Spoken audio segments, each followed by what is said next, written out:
Bienvenidos todos. Aquí estamos en una edición nueva de estas entrevistas que estamos haciendo para el concurso La Luminosa FELIFA, conociendo a los finalistas. Y hoy estamos en Brasil, visitando a Vitor Casemiro. Obrigado, Víctor. ¿Cómo estáis? Estou bem, bem. Você, Paula, como está? Obrigado, FELIFA, pelo convite. Bien, bueno, vamos a hacer una mezcla de idiomas, pero nos vamos a entender para ver este libro que ya paso a compartir pantalla para que lo podamos ver juntos. Ahí está. Shadow over Shadow. You worked in Washington with this book. Trabajaste en una reserva fotográfica de Washington. Yeah, I work with the digital collection of the Library of Congress, the largest library in the world, and try to maybe do a crime thriller or policial film noir and a policial drama. Mm-hmm. I always wanted to make a film noir, a dark movie with a detective and a case to be solved. Since I was a child, I've seen some cartoons like The Adventures of Tintin, mm-hmm. and playing games like Where is Carmen Sandiego? This certain type of story where you follow an investigation and also learn about a different place and culture. This habit didn't go away over time, and I continued to read and watch some detective stories from Conan Doyle to Guy Ritchie and Boardwalk Empire in LA Noir. And also I like, I'm very inspired by forensic photography, mm-hmm. and photojournalism from the 40s, such as the images of Arthur Felig, the Ouija, mm-hmm. The harsh light from the flash reflected on the sidewalk, perhaps a still warm body waiting for the meat wagon, a dozen curious citizens, and a few disinterested cops. You know, this kind of gritty imaging. Mm. And you feel like a screenwriter and rather than a photographer, or both things at the same time? My formation is it is in screenplay and camera operator too, and a little of photography. And then you looked in millions of photographs, and how did you pick them?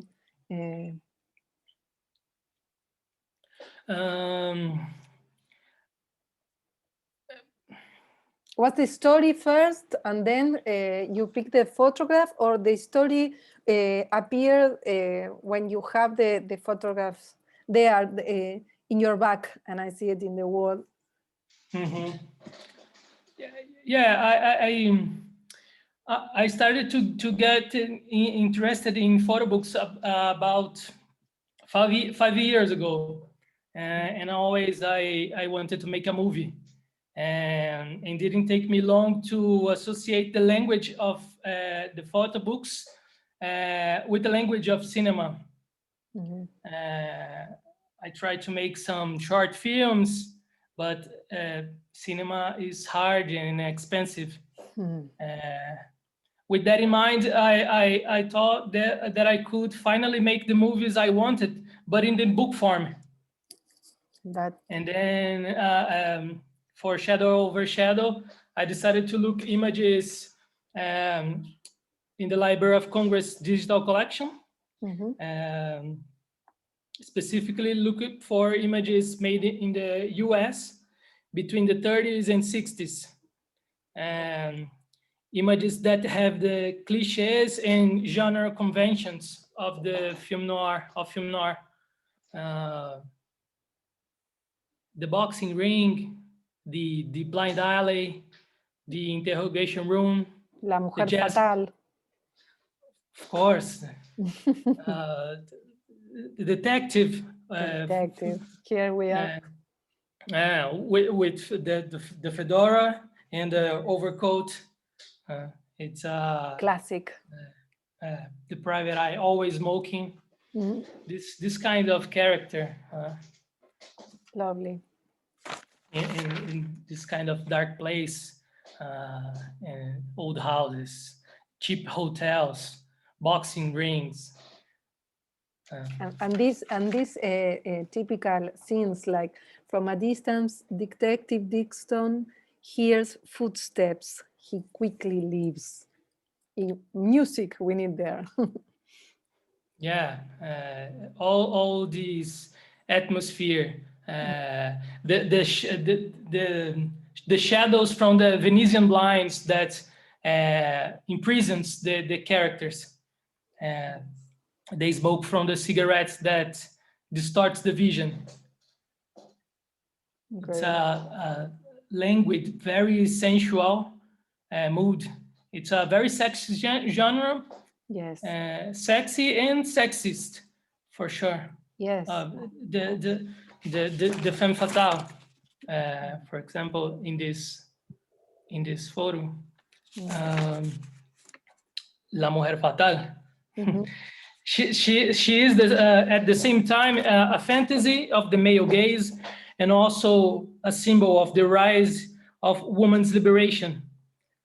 She represents the women who starting working during the wartime, and all the male anxiety to maybe about maybe losing their job in their place of privilege. She's a very complex character, the femme fatale. And we can hear all that jazz. Yeah, the jazz club is a place when the detective goes to find new clues and talk to informants and the police. Great story, great story.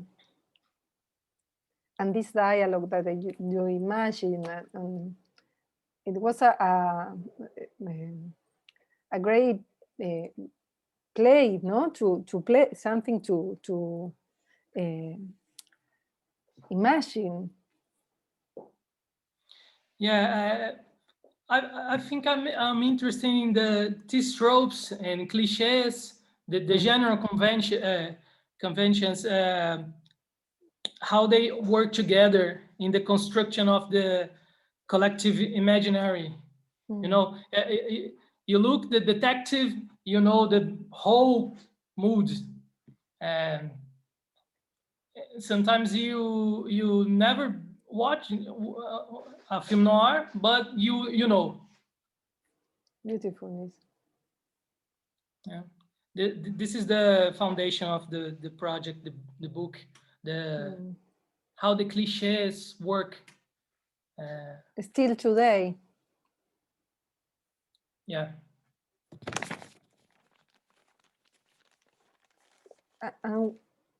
And how does these images work? Why bringing it to the present? What happens when we see images of 50 years ago? one of the parameters that I set to myself is not to put images from the cinema directly. All the images presented in this book is from publicity, architecture, photojournalism, many fields, but not the cinema. So the images evoke some mood and atmosphere from the cinema of the 40s and 50s, but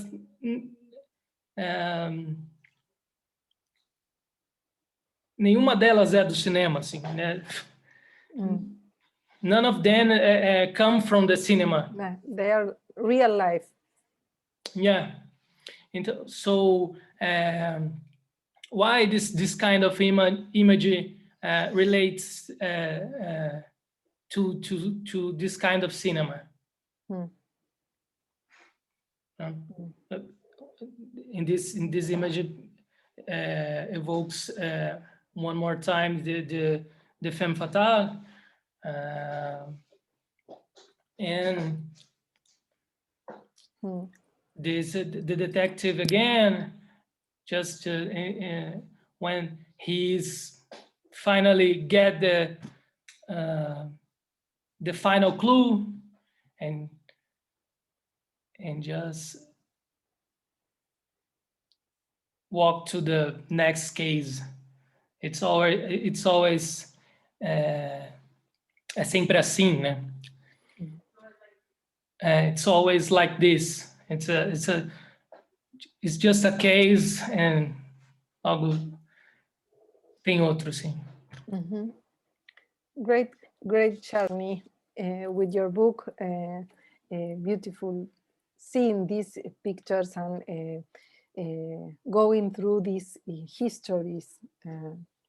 Very pleasant to talk with you, and thank you very much.